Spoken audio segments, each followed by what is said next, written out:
India is a digital paradox, a civilization where a single city street holds more compressed history than most modern nations do in their entire existence. We are looking at a digital resurrection of a world that was already ancient before the first European sails ever touched the horizon, a world where time doesn't move in a line, but in layers. Welcome to Binary BC, where we use advanced AI to decode the past and render the forgotten. Subscribe to Binary BC now to join our journey through these reconstructed timelines as we pull the veil back on the 19th century. Our primary sensors lock onto the city of Kipparam in the 1890s. Through the lens of Binary BC, we see one of the oldest continuously inhabited urban centers on the planet. Through AI upscaling and neural colorization, we can now see the temple complex rising above its sacred tank with a clarity that was lost to the grain of old film. The pillars, carved from solid rock, reflect in the still, green water, a mirror to a millennium of devotion. For over 1,000 years, this has been a pulse point for Hindu learning and worship. By the time this archival data was captured in the late 1800s, the British Raj had established a firm administrative grip on the region, yet the rhythmic, spiritual life of the temple remains entirely sovereign. Our AI reconstruction highlights the priests performing ancient rituals and pilgrims bathing in the sacred waters, following the exact same motions as their ancestors did during the peak of the Chola and Pandya empires.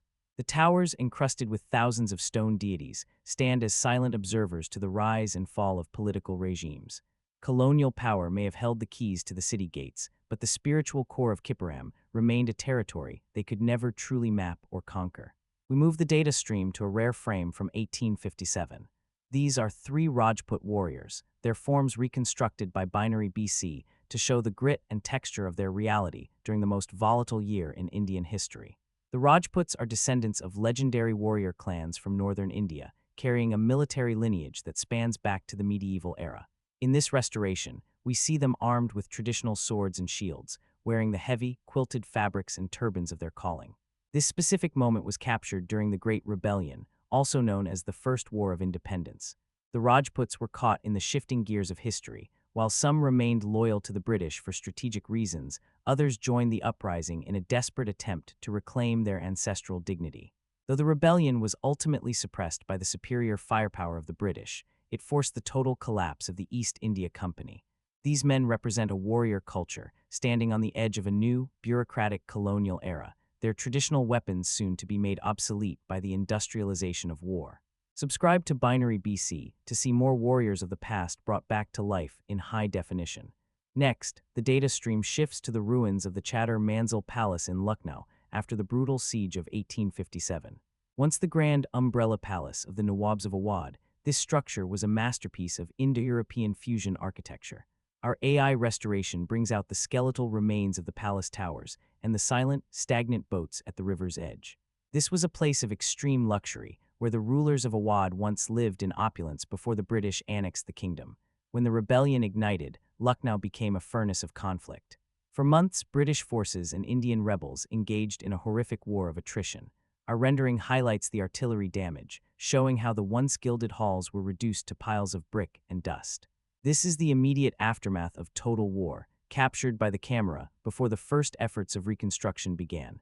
It is a haunting look at how quickly an empire can be dismantled when diplomacy fails and the cannons take over.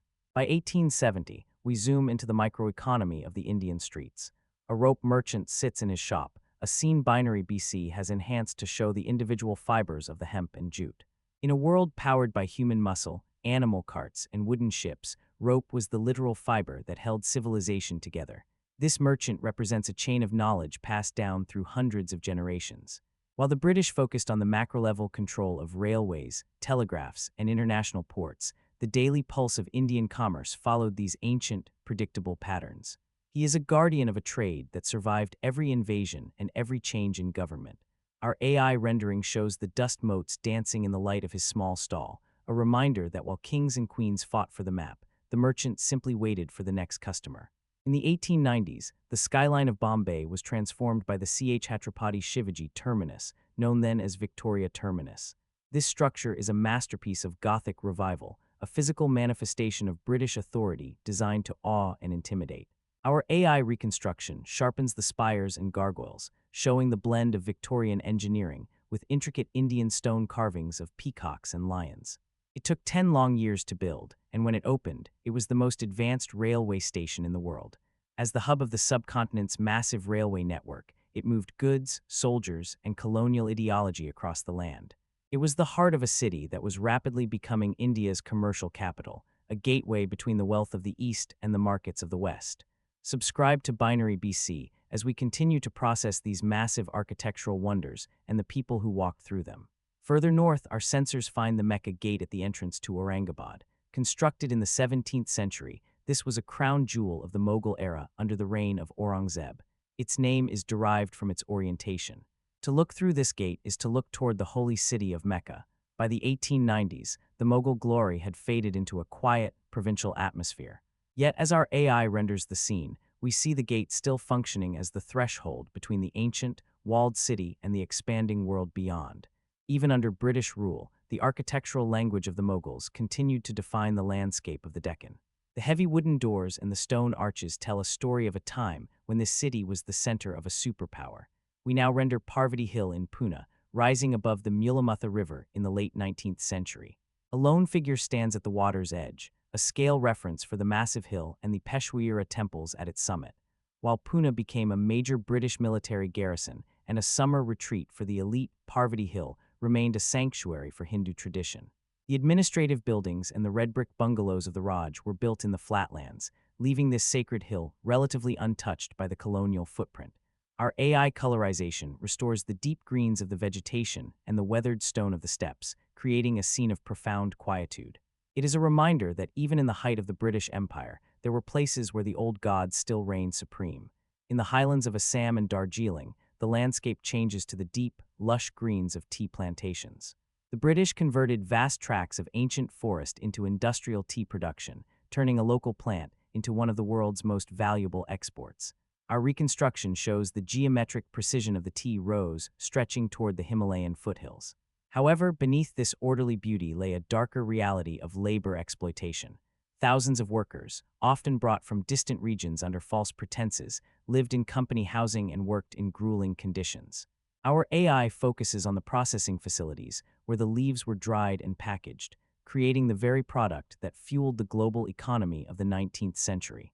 Shifting to the south, we witness the pinnacle of Dravidian architecture in a temple that has stood for centuries. The Vimana Tower rises in tiers, every inch covered in an explosion of color and carving.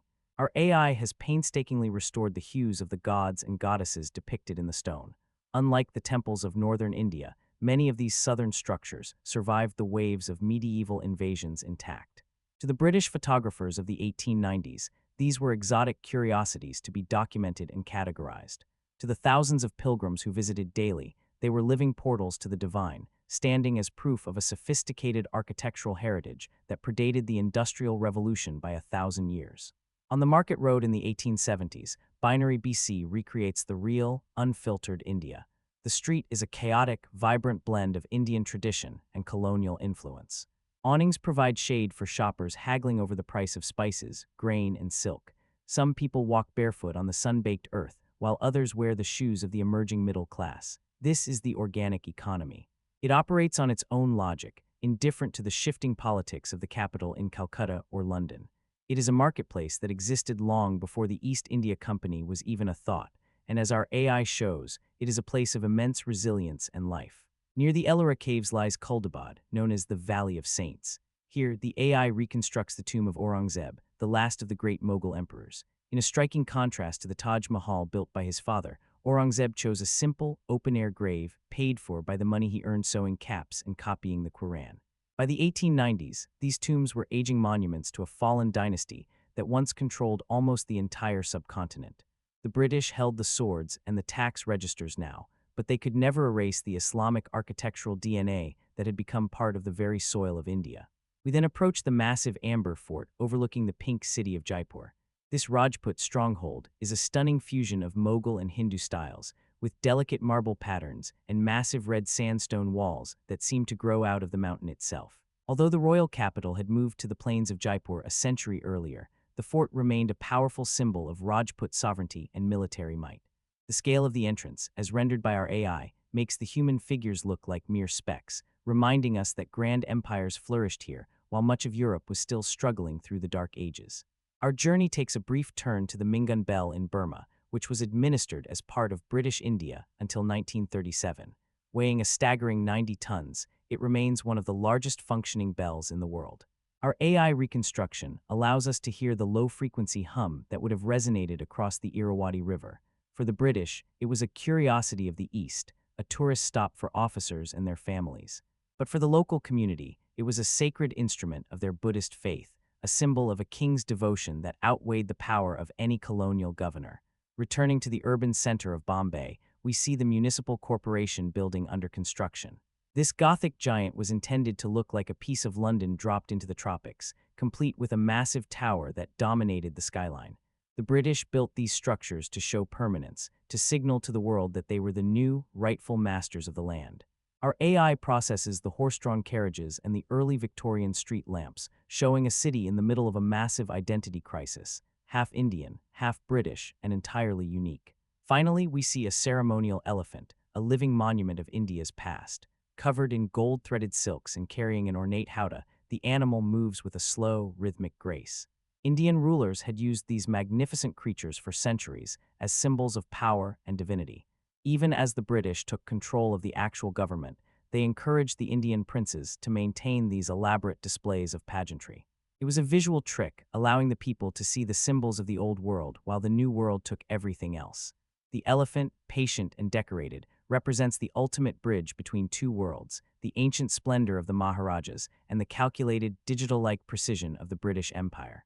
This has been a glimpse into a lost world reconstructed bite by bite.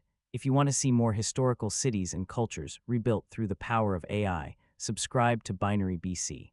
Your support allows us to keep digging through the archives to bring the past into the present. Drop a comment below if there is a specific city or era you want our AI to process next.